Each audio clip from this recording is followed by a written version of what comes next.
यावेळेला सुवर्ण पाटीलांच्या आणि माझ्या असलेल्या सर्व महाविकास आघाडीच्या उमेदवारांच्या माध्यमातून आम्ही या जनतेकडे जाण्यासाठी आलेलो आहोत.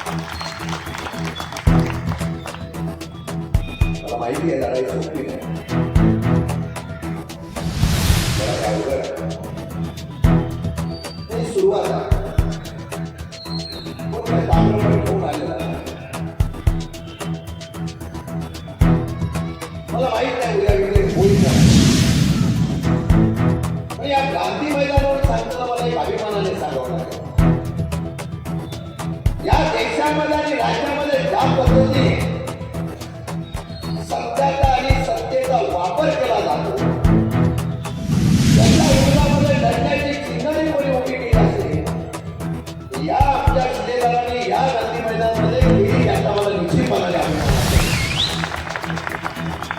क्योंकि निर्णय लोकांना आणि जनतेने घ्यायचा आहे.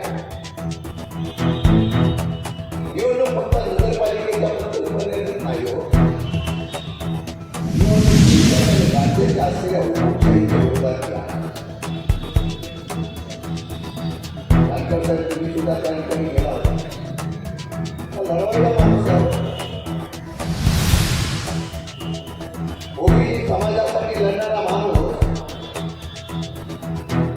ज्यावेळेला सत्तेमध्ये गेल्यानंतर, त्यावेळेला सत्यामध्ये वापर केल्यानंतर त्यांना कळून आलं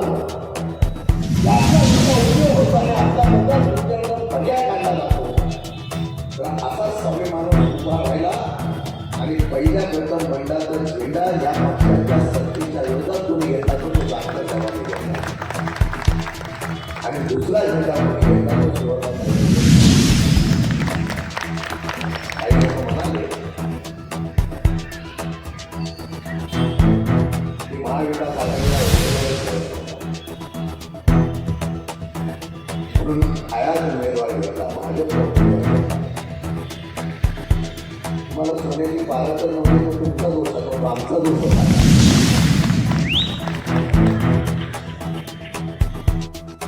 हे फक्त काळ्या रंगाची पांढरी रेष आहे. आमच्या इथं महाविकास आघाडीचे उमेदवार सगळे बसलेले आहेत.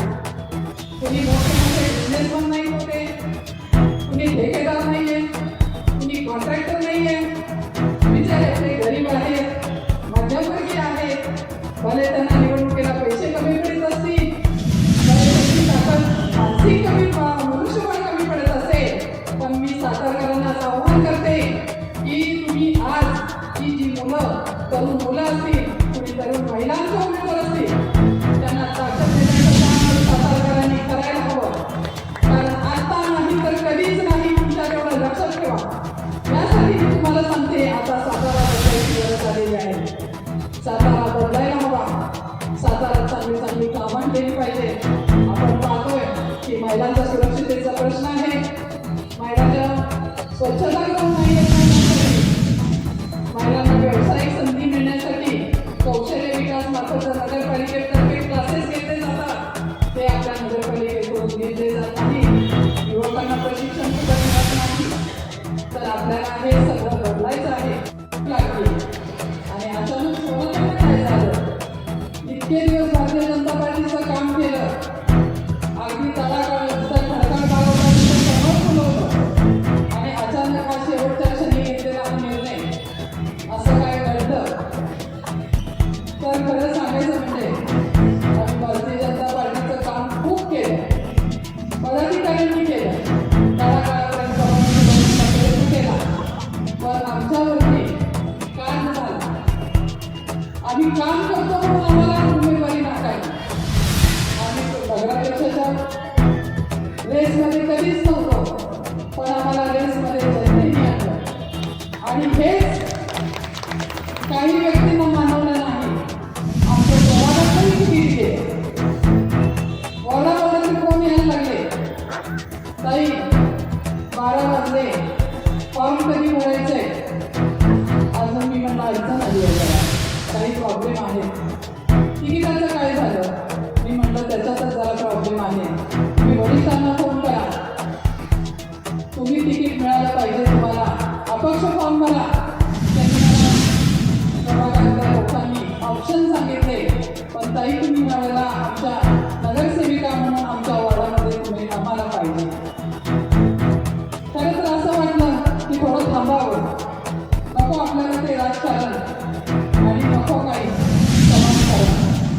खूप फसल्यासारखं वाटत होतं.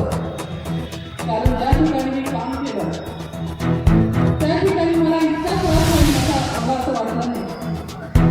वरिष्ठांनी खूप सांगून बघितलं, देवेंद्रजी असतील, सुधीर भाऊ असतील, नितीनजी गडकरी साहेब असतील किंवा गोपीनाथराव मुंडे असतील, त्यांच्याबरोबर मी काम केलेली व्यक्ती आहे.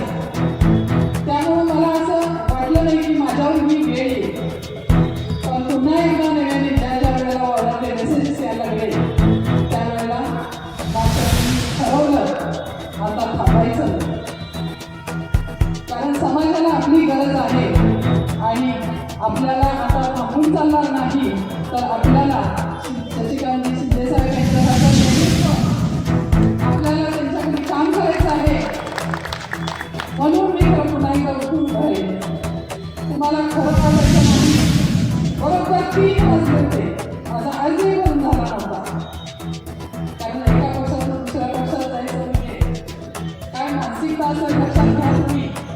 2009 सालापासून मी काम करणारी व्यक्ती, पक्षाने मला संघटनात्मक खूप मोठ्या मोठ्या जबाबदाऱ्या दिल्या. पण इथं जे काही प्रकारचं माझ्याशी काम झालं ते विसरू शकणार नाही. पुन्हा एकदा नव्याने मी समाजासाठी पुन्हा एकदा उभी राहिले आणि मला असं वाटलं की समाज माझ्या पाठीशी आहे. त्यामुळे मला